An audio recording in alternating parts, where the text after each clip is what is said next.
제가 기도하고 말씀 전하도록 하겠습니다. 하나님, 여기까지 왔습니다. 오늘 아침부터 이 시간을 기다리며 왔는데 이제 우리 여기 계신 모두에게 하나님의 말씀이 바르게 그리고 정확하게 선포되기를 원합니다. 우리의 마음을 먼저 준비시켜 주셔서 하나님의 말씀을 받는 데에 어려움 없게 하여 주시고 그 말씀이 듣는 것으로 끝나는 것이 아니라 오늘 여기 있는 모두에게 마음에 담아지게 하여 주시옵소서. 예수님의 이름으로 기도하옵나이다. 아멘. 저는 이런 자리가 처음이에요. 물론 여기 저보다 오랫동안 교회와 또 설교하셨던 분들이 계시는데 저는 이런 자리가 처음이라서 이렇게 또 불러준 것도 감사하지만 부담이 엄청 됐습니다. 그렇지만 또 하나님께서 기회를 주셨길래 제가 평소에 또 하고 싶었던 우리 후배님 또 우리 교수님들에게 좀 말씀드릴 것을 오늘 이 말씀을 통해서, 어떻게 보면 설교도 아닌 것이 설교 같고 또 이게 간증 같은데 또 설교고 이런 시간을 갖도록 하려고 하는데요.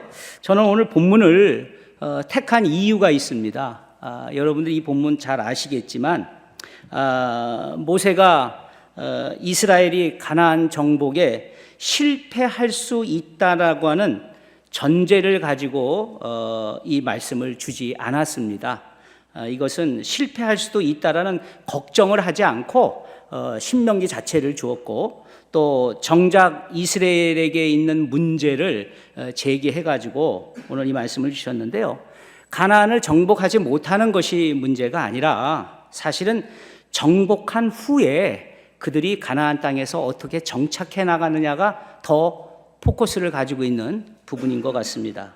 그래서 신명기 7장부터 11장까지 아마 가나안 땅에서 이스라엘 백성들이 하나님을 떠날 수 있다는 문제를 다루고 저는 있다고 보거든요.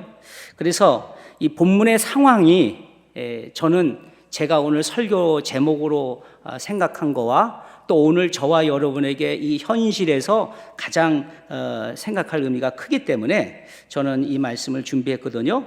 결국 아직 가나안과 정식 전쟁과 정복이 끝나지 않은 상황이죠. 그런 상황에서 가나안 땅에 들어가기 전에 미리 주시는 교훈의 성격의 말씀인데, 마치 이 시간이 저와 여러분하고 다른 점이 있다면, 저는 이미 졸업을 했고요. 여러분들은 이제 졸업을 위해서 공부하고 있잖아요. 그런 입장에서 본다면은 여기에 신대원생이든 우리 또 여전원 계시는 분들이든 지금 여러분들은 학교에서 공부하는 중이시고 또 졸업한 일이 참 우선적인 일이지만, 그렇죠? 졸업이 목표가 될 수도 있고요. 그렇지만 졸업 후에는 이제 어떤 목사로 끝까지 남을 것인가. 그래서 우리 아까 사회 보시는 우리 교수님이 말씀하셨던 것처럼 정말 이런 제목을 제가 생각할 수 있었을까 하는 생각을 하면 저는 이 제목을 생각하지 못했습니다. 평소에 제가 존경하고 자주 듣는 그 설교 가운데 이 제목이 있었습니다. 근데 너무 맞는 거예요. 그래서 이 제목을 택했고 또 이 제목이 졸업을 앞둔 여러분들과 이 과정을 끝내고자 하는 여러분들과 또 저처럼 그 과정을 끝나고 현직에 있지만 제게 얼마 남지 않은 은퇴까지의 시간이 많지 않기 때문에 제가 제 자신과 견주어서 이 말씀을 생각해 보았습니다. 내가 끝까지 어떤 목사로 남을 것인가가 공통된 생각이고 또 그렇게 필요했기 때문에 그렇습니다. 오늘의 본문 메시지는 사실 두 가지로 요약이 될 수가 있죠. 하나는 헤렘 사상입니다. 다시 얘기해서 하나님이 이스라엘이 가나안 땅에 들어가서 그 땅에 거주하는 모든 민족을 진멸하라고 하시죠. 그게 오늘 본문 말씀 2절에 나와 있는 말씀이죠. 이거는 완전하게 진멸하라는 것은 헤렘 사상이라고 우리가 말할 수 있죠. 어떻게 보면 헤렘 전쟁이라고 볼 수 있습니다. 하나님은 이스라엘에게 가나안 민족과 언약을 맺지도 말고 통혼도 하지 말라고 이야기하셨죠? 예, 좀 더 구체적으로 말하면 오늘 2절 말씀에 그렇게 되어 있습니다. 2절 말씀 제가 읽어보겠습니다. 내 하나님 여호와께서 그들을 내게 넘겨 내게 치게 하시리니, 치게 하신다고 그랬어요. 이거는 이스라엘이 가난한 민족을 쳐야 된다는 이야기죠. 정복해야 된다는 이야기죠. 또 그러면서 그때에 너는 그들을 진멸할 것이라고 그랬잖아요. 완전히 진멸하는 헤렘을 이야기하고 있죠. 완전히 파괴하고 완전히 죽이는 거죠. 헤렘 전쟁을 뜻한다고 말씀을 드렸고요. 그 다음에 거기서 한 걸음 더 나아가서 그들과 어떤 언약도 맺지 말고, 언약도 하지 말고 약속도 하지 말고 협정도 맺지 말고 하라는 것이죠. 그러면서 마지막에 그들을 불쌍히 여기지도 말라고 합니다. 이스라엘이 가나안 민족에 대해서 대할 태도를 한마디로 불쌍히 여기지 말라는 거죠. 다시 얘기해서 어떤 자비도 베풀지 말라는 헤렘 사상이 그 속에 들어 있습니다. 근데 실제로 우리가 알고 있듯이 통혼으로 인해서 얼마나 많은 배교가 일어났고요, 우상 숭배가 일어났습니까? 그건 이스라엘 역사 속에서 우리가 찾을 수 있겠죠. 그리고 이스라엘이 가나안 땅에 정착해서 옛 세대가 죽고 새로운 세대가 자라났습니다. 그렇지만 여호와의 말씀을 떠나서 그들이 가나안 사람과 통혼을 했고 그들의 신들을 섬겼다는 이야기가 사사기에 이미 기록이 되어 있습니다. 그래서 이 일도 이스라엘은 하나님께 심판을 받았죠. 근데 이러한 사사시대에 이런 일들이 계속 반복되고 열왕기상에 가면은 솔로몬 시대에도 마찬가지가 일이 있었습니다. 그래서 모세가 이스라엘에게 너희도 이렇게 하면 안 된다는 것을 미리 보여줬던 그런 그림이 오늘 말씀이라고 볼 수 있겠습니다. 저는 오늘 말씀을 통해서 이 헤렘 사상을 통해서 이 가나안 족속들이 하나님을 거역하는 그런 죄를 저질렀는데, 이 하나님의 권세를 입은 자들이 절대 죄악에게 질 수는 없습니다. 그런데 문제는 적당한 선에서 싸움을 멈추고 타협한다는 데 있습니다. 제가 30년 정도 이렇게 교회에 있으면서 깨닫는 것이 그 싸움을 계속 저도 하고 있기 때문에 그렇습니다. 지금도 마찬가지를 하고 있고요. 또 교회만이 아니라 가정에서도 그렇고 이 죄와의 싸움이 저에게 또 지금도 큰 숙제로 남아있는 것처럼 정말 죄와 적당히 타협하며 영적인 전투를 하지 않으려고 한다는 그 모습이 제게도 있기 때문에 오늘 여기 공부하는 우리 후배, 우리 전도사님들도 마찬가지라고 생각을 합니다. 목회 현장에 있어서 타협해야 하지 않아야 되겠다라는 그 마음은 있는데 목회를 하다 보니까 저도 모르게 그렇게 타협을 좀 많이 했던 것 같아요. 예를 들면은 우리 성도들 가운데 기초 수급자가 되려고 합법적인 부부인데 어느 날 갑자기 이혼을 하셔요. 수급자가 되기 위해서. 그럴 때 제가 말을 해야 되는데 어떻게 지금 이렇게 오래 사셨는데 지금 서로가 이혼을 하십니까? 그것도 서류적으로. 그럴 때 제 양심이 바른 말을 못하는 제 모습을 보고 굉장히 어려웠습니다. 그리고 제가 이민 목회를 조금 했는데요. 이민 목회 현장에서는 그 헌금을 내지 않고도 헌금 낸 걸로 서류를 띄워달라고 압박을 합니다. 목사님이 서류를 띄워줘야 되지 않겠습니까? 그런데 다른 나라가 살면은 체제 문제가 가장 걸리거든요. 그러다 보니까 그 체제 문제를 성도들이 쥐고 있습니다. 제 표현이 좀 어떨지 모르지만 그렇기 때문에 어떤 성도들 잘 보여야 영주권을 얻고 정착을 하는 그런 어려움이 있는데 이런 청탁이 들어오는 거예요. 내가 한 10,000불 이상 헌금한 걸로 좀 해주십시오. 그러면 자기가 그거를 통해서 혜택을 받습니다라고 이야기를 합니다. 제가 극적으로 두 가지만 이야기를 드렸어요.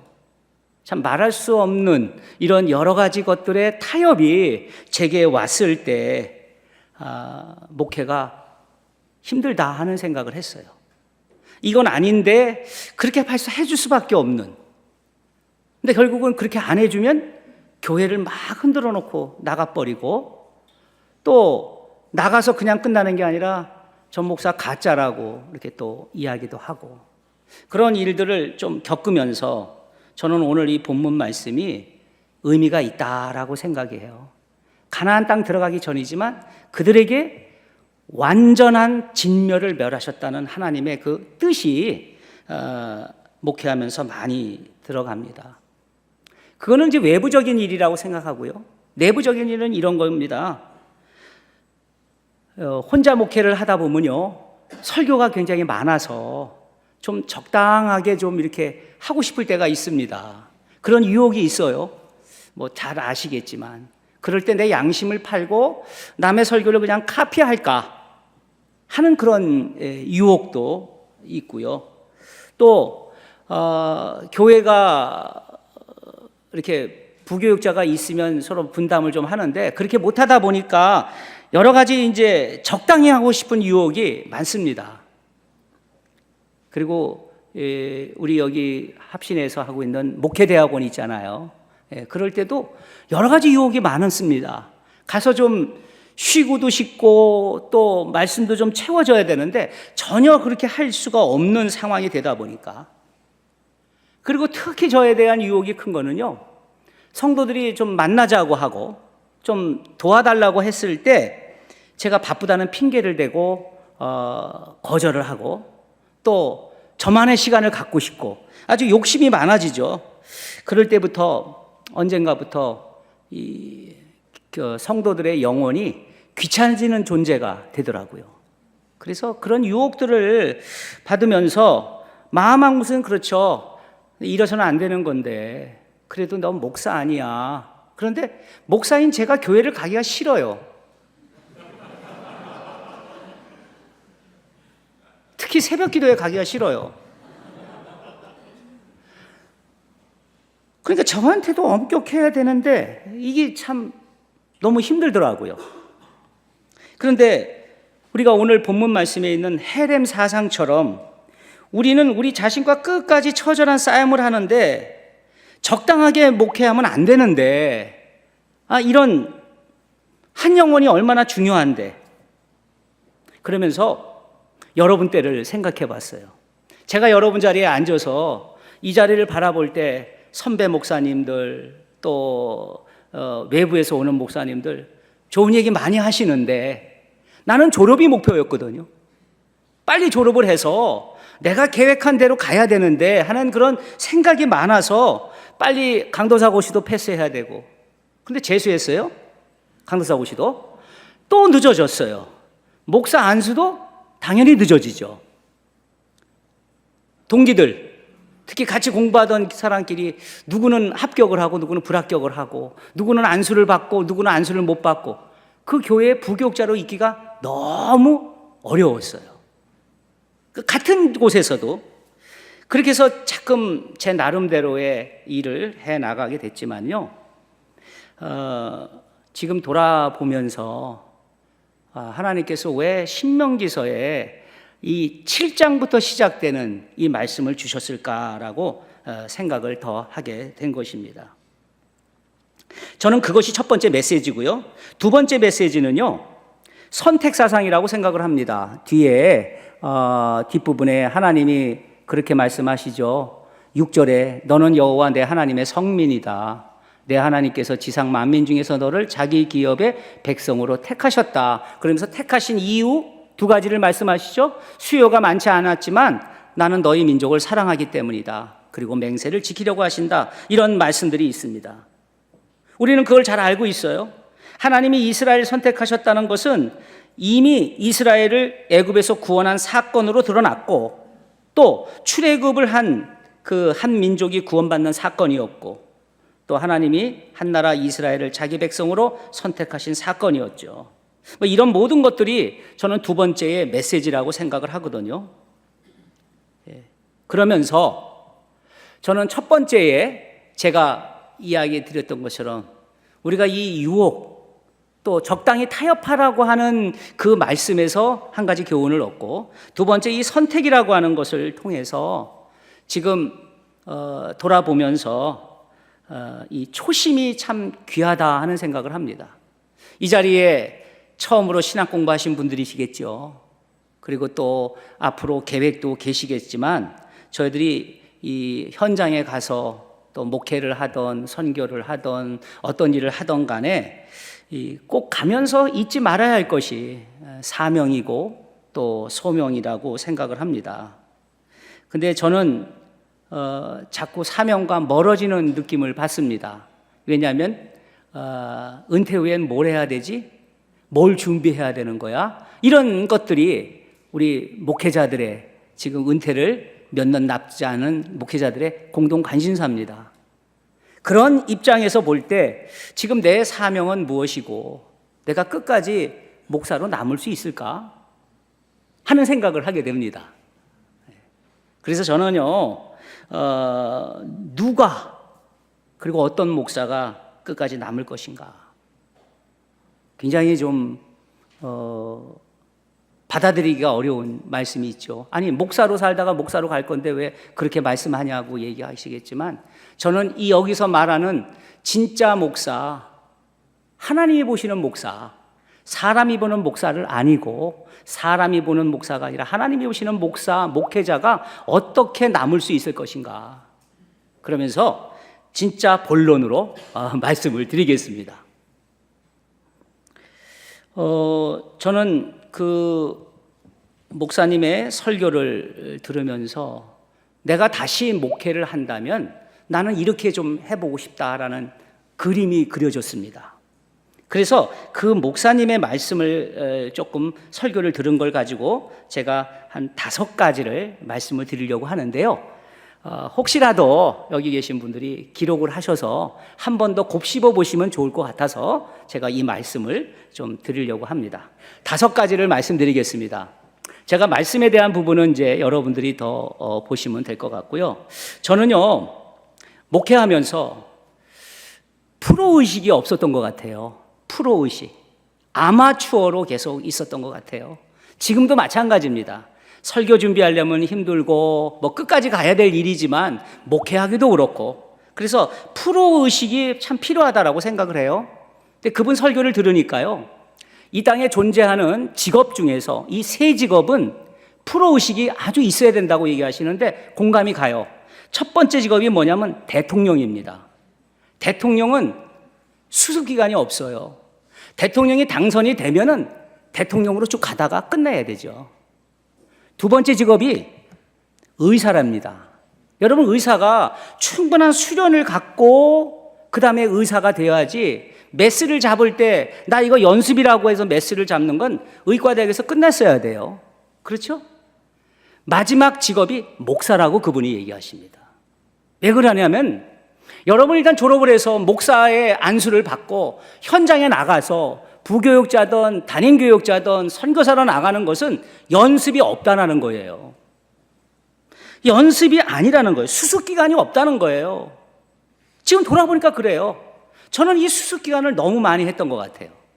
실수도 많이 하고, 물론 실수가 없을 수는 없지만 실수도 많이 하고, 참 그렇게 지금까지 왔던 걸 생각해 보면은, 여러분 목사가 되는 순간 그 사람은 프로의식을 가져야 된다고 하시는 그 말씀이 정말 가슴에 와닿아요. 뭐의 프로가 되셔야 될까요? 성도들 잘 관리하는 프로? 아니면 교회를 성장시키는 데 프로? 개혁주의에서는 말이 안 되는 이야기지만 그게 현실이에요. 저도 그렇게 해왔고요. 3년 동안 신학 공부를 한다고 프로가 되겠습니까? 아니죠. 프로 될 수는 없습니다. 목회는 실전이기 때문에 목사로서 어떤 지역에 어떤 목회를 하던 간에 프로의식을 해야 되는데, 저는 이런 프로가 됐으면 좋겠어요. 성경의 프로가 되셨으면 좋겠어요. 성경을 공부하지를 사실 못하고 졸업을 했던 것 같아요. 차라리 제가 안수 집사였는데요, 그때까지는 성경을 많이 봤어요. 신학교 들어와서 성경 볼 시간이 없더라고요. 여러분 아시다시피요. 근데 성경 볼 시간이 사실은 여기가 마지막 보루예요. 그래서 프로의식을 갖는데 성경의 프로가 되시라 말씀을 드리겠습니다. 두 번째는요, 여러분 스펙을 쌓으려고 하지 마십시오. 스펙이 중요한 것은 아닙니다.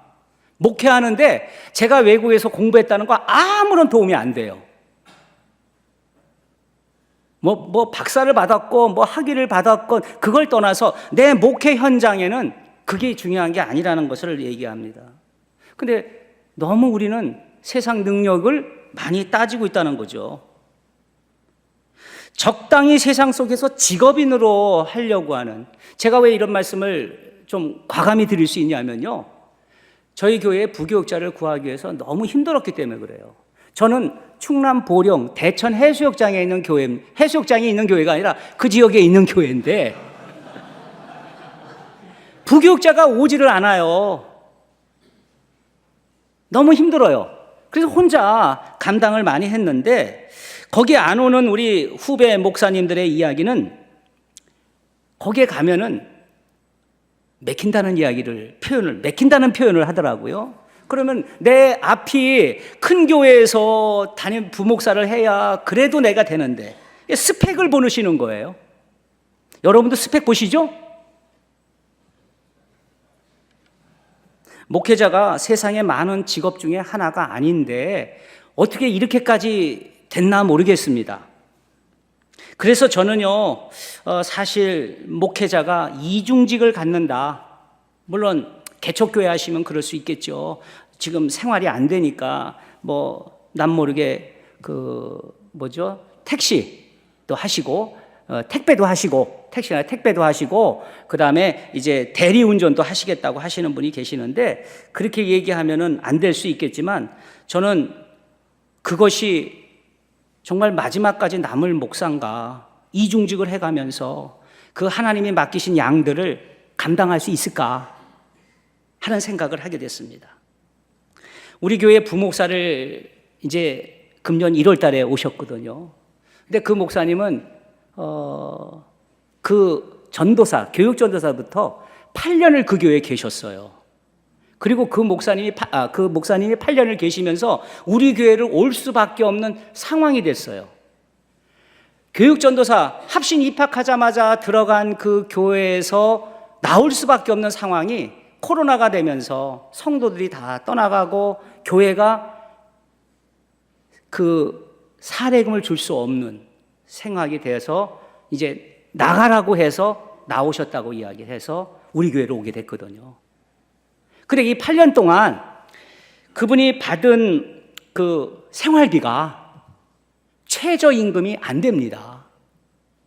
근데 저희가 그분을 모시면서 우리 교회도 많이 못 드리는데요.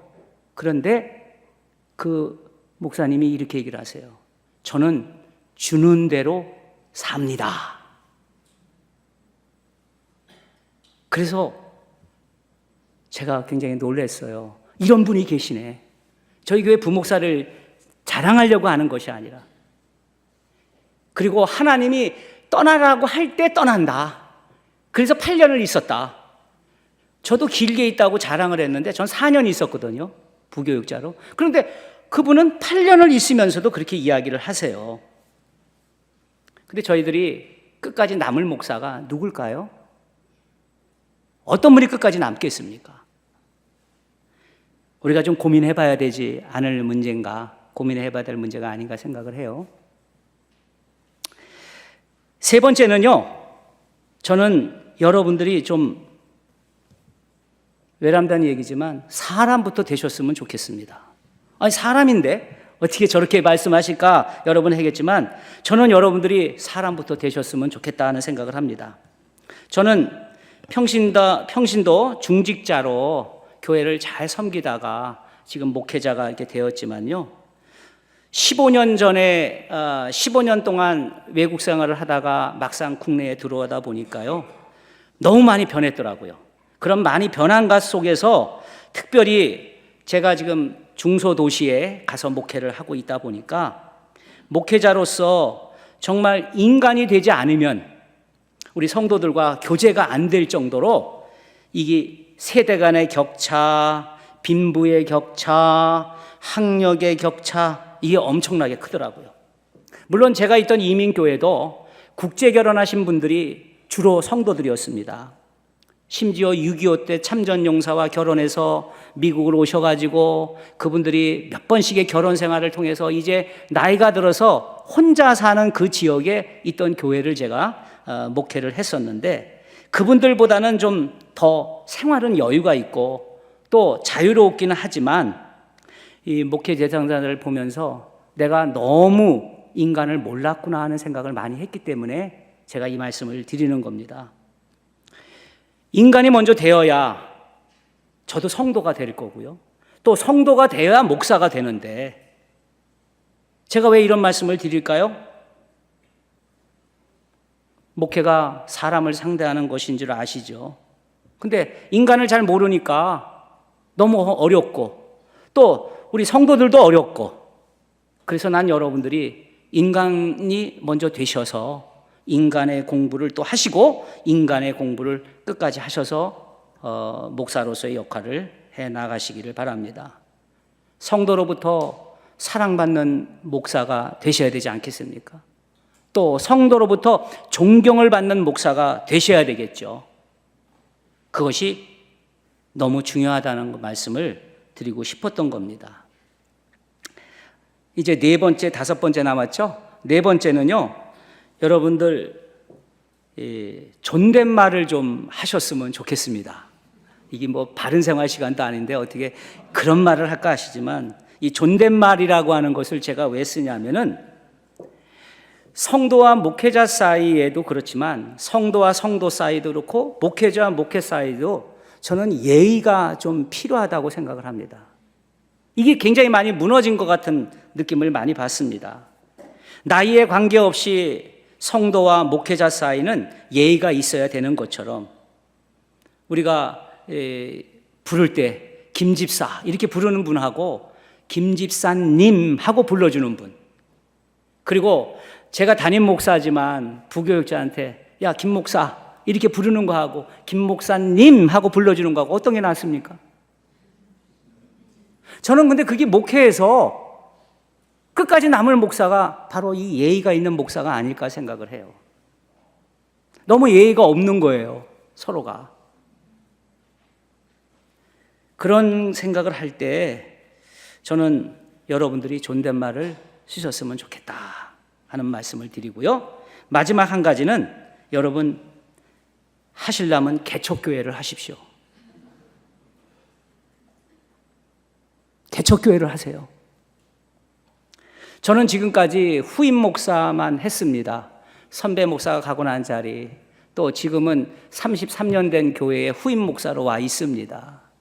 그런데 제가 왜 그런 말씀을 드리냐면은 제 목회를 하는 게 아니라 그 전임 목사의 목회를 제가 받아서 해야 될 입장이고요.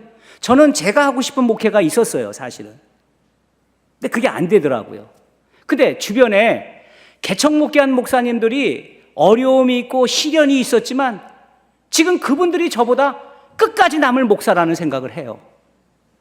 왜요? 은퇴를 바로 안 해도 되기 때문일까요? 그렇진 않아요. 그분들은 정말 소신 있게 교회를 세워나간다는 거죠. 그래서 저는 여러분들이 후임 목회를 생각하지 마시고 정말로 개척 목회를 하시기를 강추합니다. 하나님이 길을 열어주실 거라고 저는 믿어요. 근데 지금 어느 후임 자리로 또 어떻든 간에 나는 남이 했던 자리에 내가 가겠다라고 생각을 하시면은 그 생각을 버리셨으면 좋겠다. 그래서 제가 5가지를 말씀드렸죠. 오늘 말씀에서 헤렘 사상으로 저와 여러분들이 타협하지 말고 끝까지 이 길을 가는, 그래서 진짜 남는 목사가 되기를 원하고요. 그리고 주신 소명, 초심을 잊지 않을 수 있도록 여러분들 나름대로 장치를 만드셔가지고 그거를 끝까지 견지하실 수 있는 여러분 되시기를 바랍니다. 그래서 그 실천으로 제가 프로로 여러분 목회하십시오. 목사가 되면은 이제 돌아갈 수도 없고 그 자리에서 끝까지 가셔야 됩니다. 그래서 프로로 가시되 저는 분명히 성경을 가르치는 프로가 되시기를 원합니다. 성도들은 성경을 듣기를 원하지, 성경에 있는 말씀을 듣기를 원하지, 목사님의 비전, 목사님의 목표, 목사님의 바램을 듣고 싶지 않아요.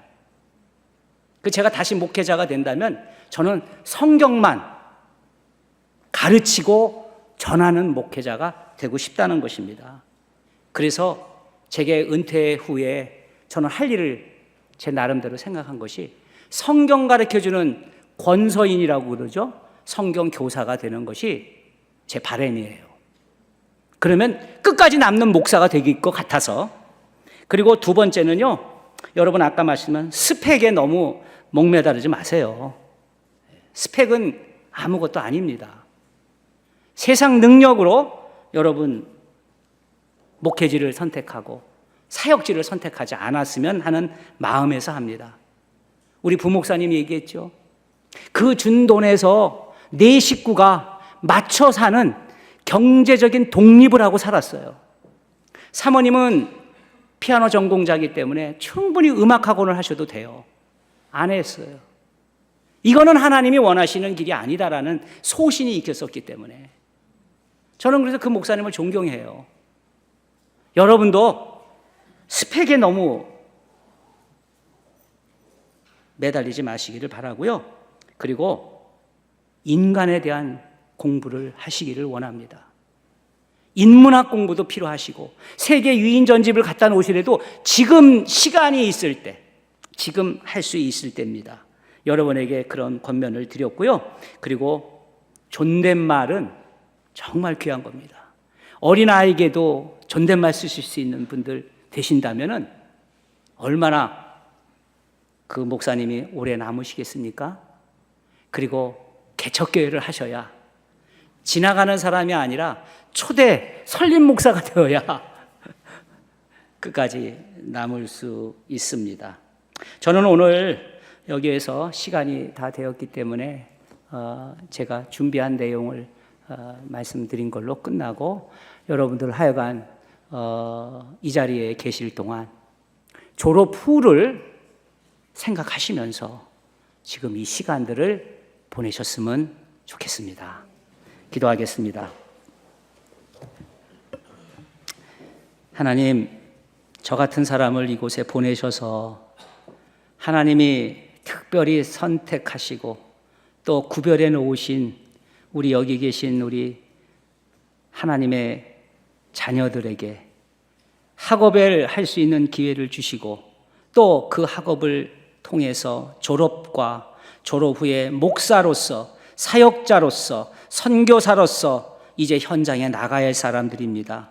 하나님, 오늘 주신 말씀처럼 헤렘 사상을 갖게 하여 주셔서 절대로 타협하지 않을 수 있도록 지켜주시고 또 하나님 인도해 주시고 또 하나님 도와주시옵소서.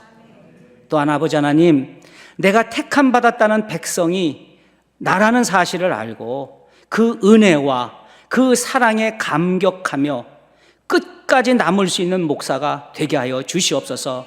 그래서 잘했다 칭찬받을 수 있는 목사가 되게 하여 주셔서 목사 아무개의 묘 그 마지막 순간까지도 정말 이 마음 가지고 하나님께서 쓰시고 또 교회가 쓰임 받을 수 교회에서 쓰임 받을 수 있고 이 나라와 하나님 나라를 위해서 쓰임 받는 귀한 우리 목사님들 다 되도록, 사역자들 되도록 인도해 주시옵소서. 예수님의 이름으로 기도하옵나이다.